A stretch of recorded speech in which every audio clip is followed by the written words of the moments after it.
शांति शांति शांति। ओम। वैशेषिक दर्शन के 10वें अध्याय के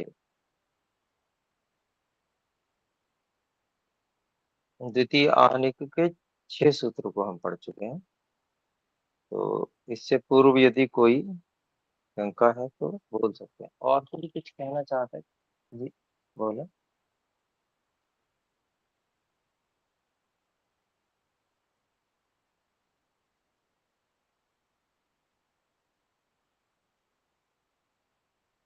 जी तो ठीक है, कोई बात नहीं है तो हम आगे बढ़ सकते हैं।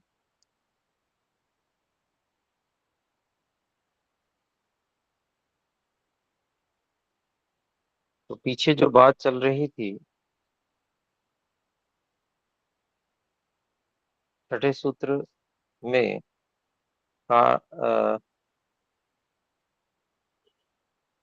कारण कारण समवाया। अच्छा,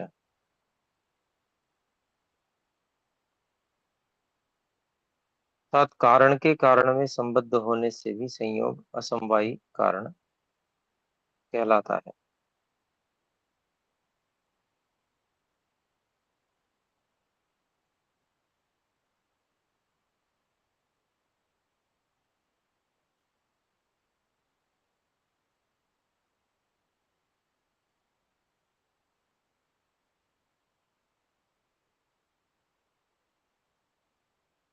यहाँ तक नहीं हुआ था ना? नहीं, ये नहीं हुआ था अभी। गुरुजी पांचवें तक, चौथे, पांचवें को हाँ शुरू किया चौथे। था गुरुजी। अच्छा अच्छा, हाँ ठीक है ठीक है ठीक है। वही तो मैं कह रहा था कि ये तो अभी हुआ नहीं है। पहले का चिन्ह देख लिया मैंने। ठीक है, तो चौथा सूत्र हुआ था। चौथा सूत्र था तथा रूपे कारणैकार्थ समवायात। वैसे ही रूप गुण में असमवायी कारण का व्यवहार होता है। दो कारण एक ही वस्तु में संबद्ध होने से।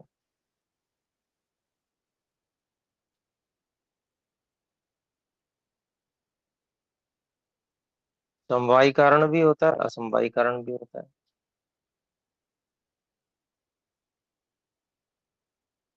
दोनों अलग अलग कारण हैं।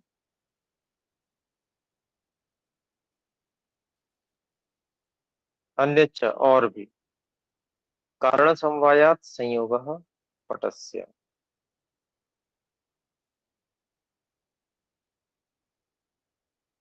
जो कारण, कपड़े का जो कारण धागे हैं, उनमें जो संयोग होता है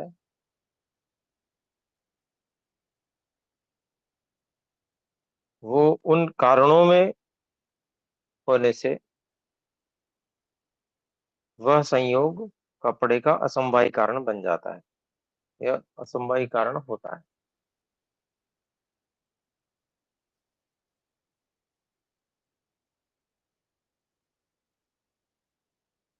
तो भाष्य में कहते हैं संयोगो असमवायी कारणम भवति। संयोग असमवायी कारण होता है। कारणेषु खलु अवयवेषु समवायात, क्योंकि वह अवयव रूपी जो कारण होते हैं उनमें वह संयोग समवेत होता है, उनके अंदर रहता है।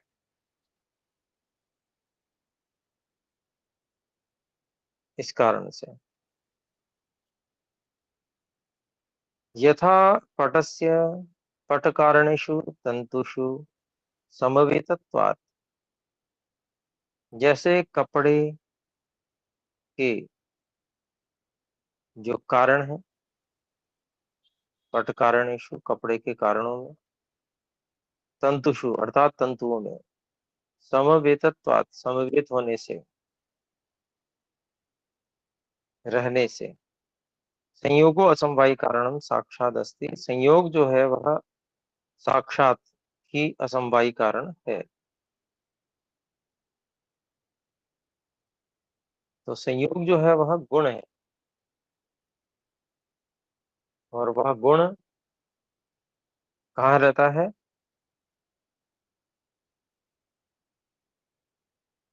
वस्त्र का जो कारण धागे हैं उनमें रहता है,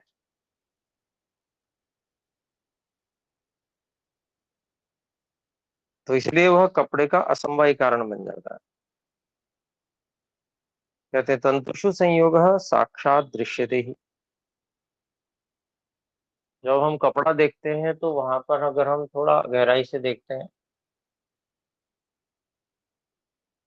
तो धागों में आपस में जुड़ाव, संयोग, एक निश्चित क्रम में लगा हुआ होना, संयुक्त होना, यह देखा ही जाता है। तत्र संयोग कारणवर्ती गुण अस्ति। यहाँ जो संयोग है वो कारण में रहने वाला गुण है, न तो कार्यवर्ती, कार्य में रहने वाला गुण नहीं है। मतलब कार्य का संयोग नहीं हो रहा है, कारण जो है उनमें आपस में संयोग हो रहा है। तस्मात् कारण समवाय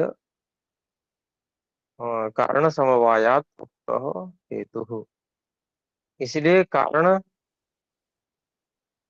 के में समवेत होने से यह हेतु कहा गया है।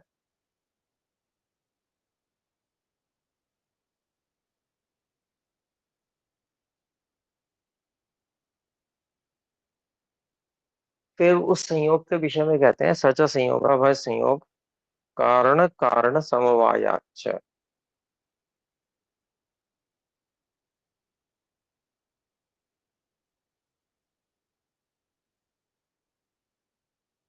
तो कारण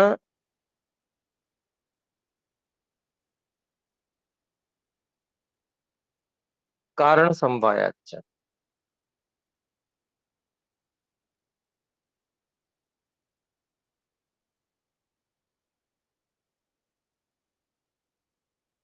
संयोग जो है वह असमवायी कारण कहलाता है, क्योंकि वह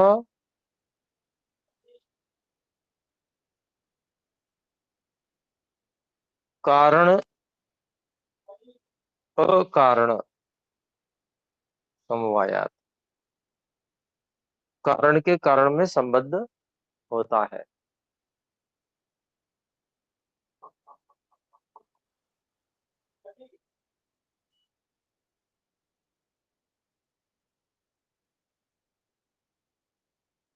एक मिनट।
हो,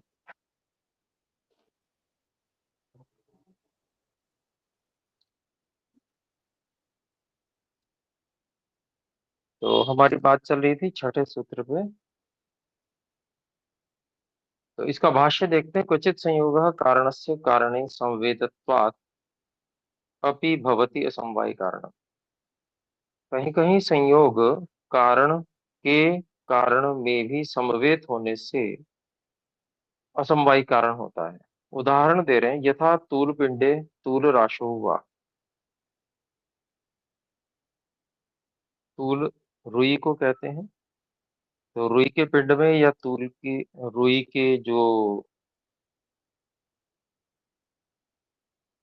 बड़ा समूह है उसमें यद महत्वम महत् परिमाणम, जो महत्पन है अर्थात महत् परिमाण पन है, महत् परिमाण जो उसमें है, तस्य कारणम समवायी कारण, उसका जो कारण समवायी कारण क्या है? तूल पिंड, तूल राशिर्वा। उसका समवायी कारण तूल पिंड और तूल राशि है। तो महत परिमाण जो है वह तो गुण है।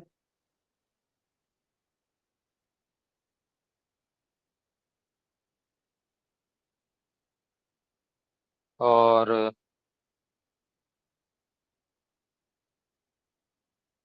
महत परिमाण गुण है। और जो तूल पिंड है, रुई का जो पिंड है, वो उसका समवायी कारण है। तो तूल पिंड से तूल राशि है कारण से कारणम। अर्थात रुई के पिंड का, अर्थात रुई की जो राशि है उसका कारण का कारण, अर्थात समवायी कारण। तूल अव्यवाह, तूलांश वह रुई के जो अवयव हैं, रुई के जो अंश हैं, तेषु कारणभूतेषु तूलावयवेषु, उन कारण हुए हुए रुई के अवयवों में समवेतः, समवेत है।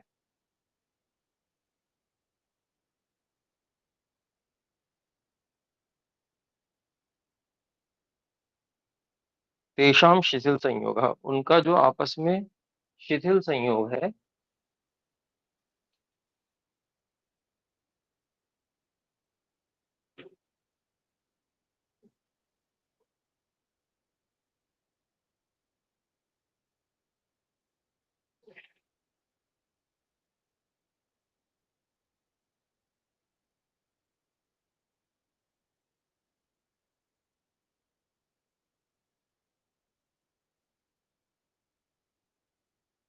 तैष संयोग कारण से कारणे समवेतत्वात्, यह ऐसा जो संयोग है वो कारण के भी कारण में समवेत होने से भवति असमवायी कारण, असमवायी कारण होता है।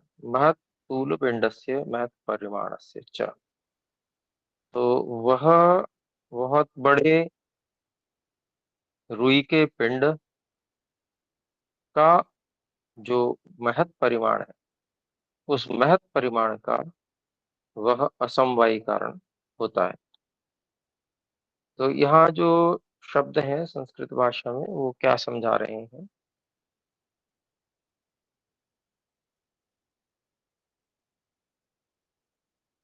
कि जो कोई रुई का बड़ा बंडल है, बहुत बड़ा है वो, तो उसमें एक महत परिमाण रूपी गुण है क्योंकि वो बड़ा है।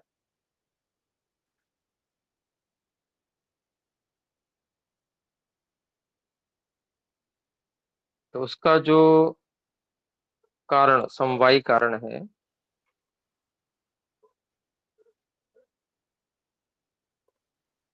वह वही रुई का पिंड है।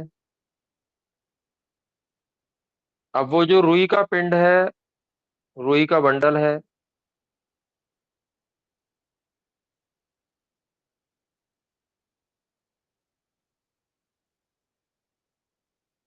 उस वो भी कारण है क्योंकि उस कारण का भी कारण क्या है, अर्थात समवायी कारण क्या है? तो वो रुई के अवयव हैं जो आपस में जिनमें शिथिल संयोग है। तो महत परिमाण का कारण हुआ रुई का बंडल, रुई के बंडल का समवायी कारण हुआ जो रुई के छोटे छोटे अंश, वो समवायी कारण हुए।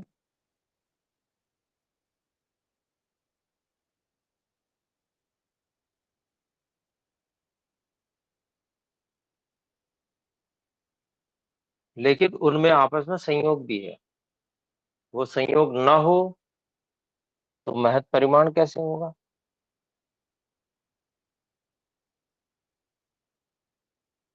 तो उनमें आपस में क्योंकि संयोग है, तो शिथिल संयोग इसलिए कहा कि जैसे पत्थर या लोहा इत्यादि, इसमें बड़ा कठोर संयोग होता है परमाणुओं में, और रुई को आराम से आप और हम खींच लेंगे तो खींच जाती है वो शिथिल संयोग हो गया। तो इस प्रकार से जो यह शिथिल संयोग है वह भी उसके महत् परिमाण होने में कारण बन रहा है,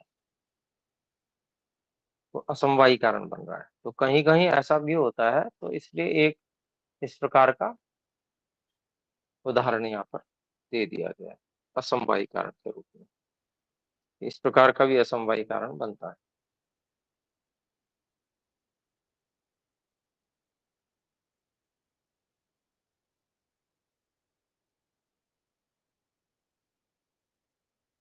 अब कहते हैं 7वां सूत्र है,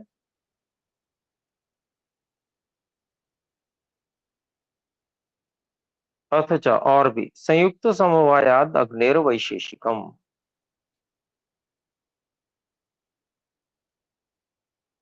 यहाँ वैशेषिक कारण एक और कारण बताया गया, उसी वैशेषिक कारण जो है वो निमित्त कारण को ही वैशेषिक कारण यहाँ पर कहा गया है। जिसे हम सामान्य रूप से निमित्त कारण बोलते हैं, वही वैशेषिक कारण है।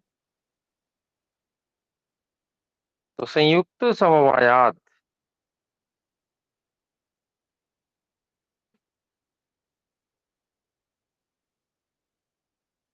तो कच्चा जो घड़ा है उसका उदाहरण लेते हैं संयुक्त समवायात को खोलने के लिए। तो कच्चे घड़े में संयुक्त अग्नि के कारण से पके घड़े में जो लाल रूप आदि गुणों का संबंध आता है,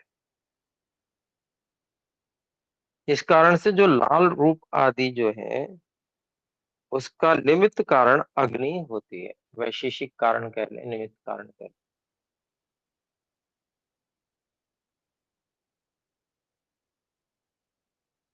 क्योंकि अगर कच्चे घड़े में अग्नि उससे पकाया नहीं जाए तो उसका जो लालपन है उसमें वो नहीं आएगा। मिट्टी पकने के बाद में लाल हो जाती है।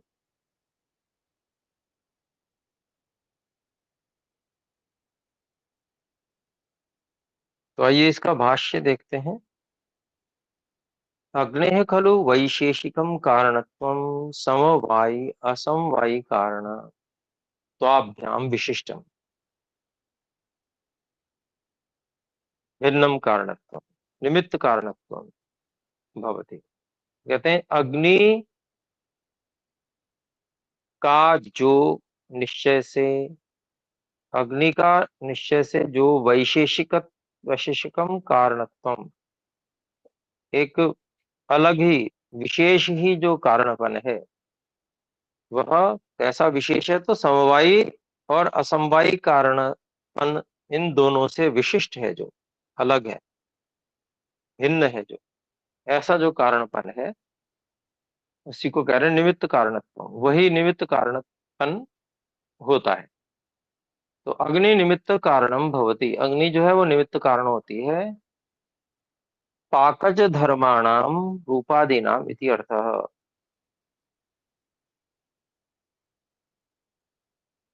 तो जो पकाने के फलस्वरूप घड़े में रंग बदल जाना, रूप धर्म उत्पन्न होता है, उसका जो निमित्त कारण है वो अग्नि होती है।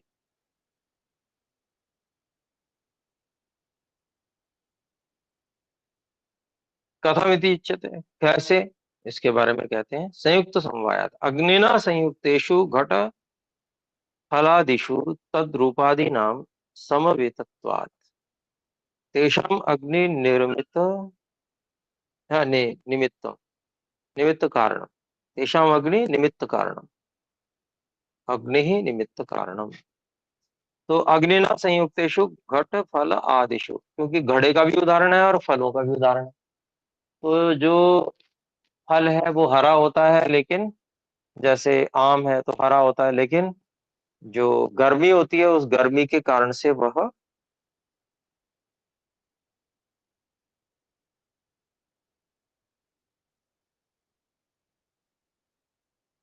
पक जाता है फल तो उसका रंग बदल जाता है।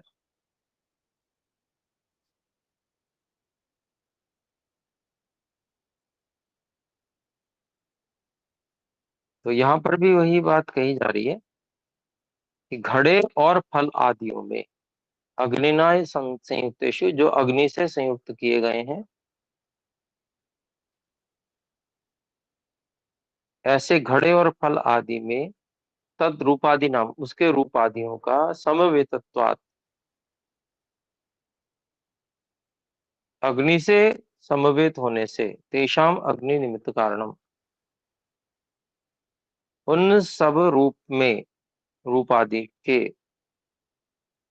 होने में जो अग्नि है वो निमित्त कारण है। और कहते हैं जड़ेशु कालों के कारण इन काल, तो जड़ वस्तुओं में जो समय है वह भी कारणन काल से, ऐसा इति उक्तत्वात्, ऐसा कहे गए होने से वैशेषिकम एवं अत्र निमित्त कारण अपर नामक अन्यथा ही भाष्यकारे कल्पितम निमित्त कारणम सूत्रम स्यात्। तो जो वैशेषिक ही यहाँ पर निमित्त कारण है।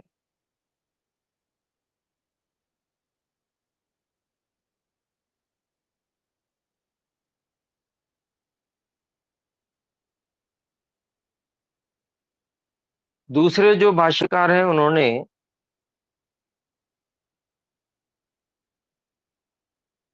एक और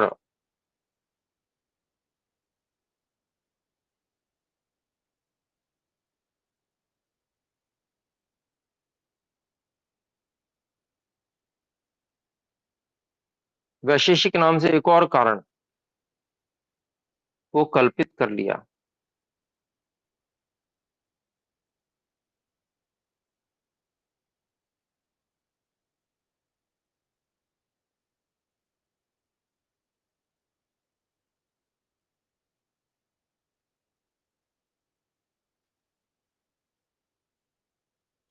एक हाथ खड़ा है जी, बोलो। हाँ, प्रणाम आचार्य जी। जी प्रणाम। ये निमित्त कारण, निमित्त कारण पर नामक अन्यथा ये होगा, या निमित्त कारण अपर नाम नामक अन्यथा, नामकम अन्यथा निमित्त ये होगा? कारण, निमित्त कारणा पर, णा में आ का डंडा नहीं लगा है आपके में। नहीं नहीं, ठीक है, लगा लेता हूँ आचार्य जी, धन्यवाद।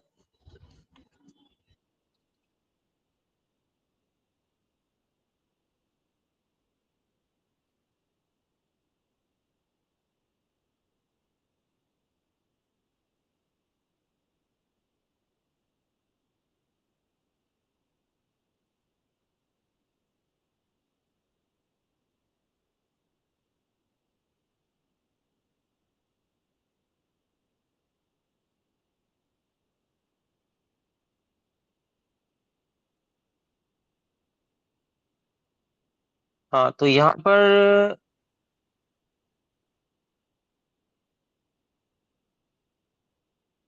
किसी अन्य नाम के रूप में अन्यथा ही दूसरे भाष्यकारों ने गलत ही कल्पना की है।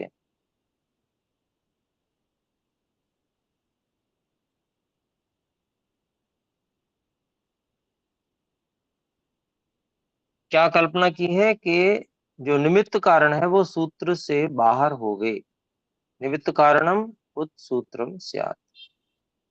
उनकी कल्पना ये है कि भाई निमित्त कारण की चर्चा यहाँ नहीं है, वो ऐसी कल्पना कर रहे हैं अन्य भाष्यकार।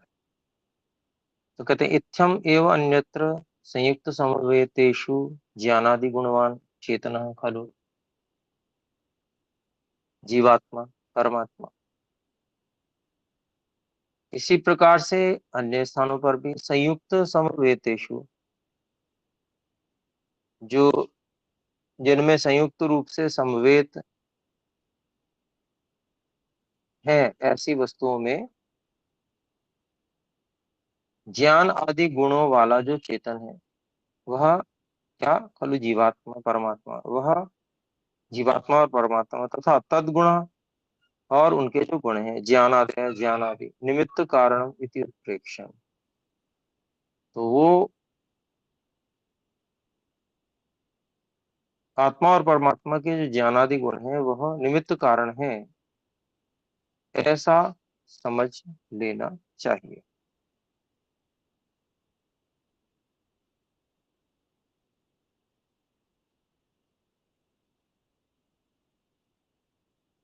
तो मतलब ये कि जहां पर उदाहरण अग्नि का ले लिया गया है, तो अग्नि जो है भौतिक, यदि हम अर्थ करेंगे तो वह भौतिक अग्नि का अर्थ हो जाएगा। अगर अग्नि का अर्थ हम ज्ञान आदि कर लें तो वो चेतन से भी संबद्ध हो सकता है। ये है।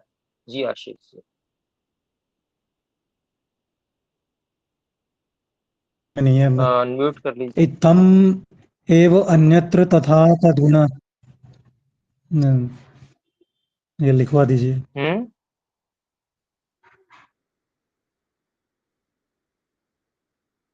आपकी ना, आपने पहले अरे आचार्य जी, हाँ पहले अनम्यूट नहीं किया था, फिर आप बीच में बोल पड़े कुछ। पूरा बोलिए, समझ में नहीं आई बात। इत्थम एव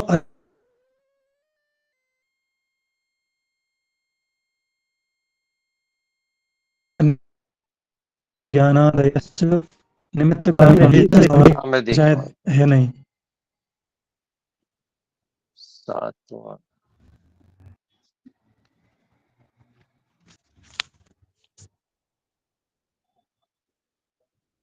इत्थमेव अन्यत्र तथा तद्गुण। अच्छा, इत्थमेव अन्यत्र, अन्यत्र के बाद में तथा तद्गुण आ गया सीधे, पूरी लाइन खाई हुई है। चलो वो लिख लीजिए। हाँ, तथा अन्यत्र, इत्थमेव अन्यत्र के बाद संयुक्त समवेतेषु ज्ञानादि गुणवान